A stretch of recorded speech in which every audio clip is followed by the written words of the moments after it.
Les médias sénégalais ont décrété une journée sans information ce mardi 16 août après les décisions prises par le Premier ministre Ousmane Sonko. Ce mardi 13 août, au Sénégal, les journaux n'ont pas paru. Pas d'émissions de radio et de télévision. Les sites d'information appartenant à des entreprises de presse n'ont pas diffusé.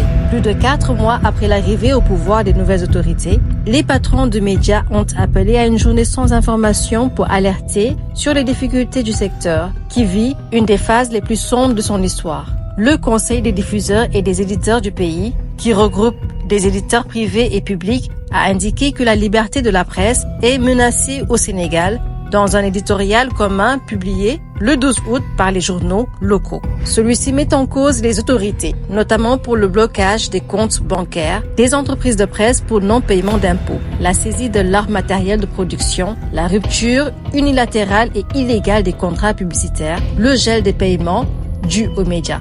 L'objectif visé n'est autre que le contrôle de l'information et la domestication des acteurs des médias, estime des dirigeants. Le Premier ministre Ousmane Sonko, nommé par le président Bassirou Diomaye Faye, qui a pris ses fonctions début avril, avait dénoncé, fin juin, les détournements de fonds publics auxquels se livraient, selon lui, certains patrons de médias qui ne versent pas leurs cotisations sociales. Il avait également mis en garde les journaux qui écrivent, selon lui, ce qu'ils veulent au nom d'une soi-disant liberté de la presse, sans aucune source fiable, des propos que la profession avait jugés menaçants. Depuis 2021, le Sénégal a reculé de la 49e à la 94e place au classement mondial de la liberté de la presse de RSF. L'ONG avait exhorté, début juin, le nouveau pouvoir à agir en faveur des professionnels de l'information après 3 années d'agression et d'arrestation de journalistes ou de suspension de médias sous la présidence de Macky Sall.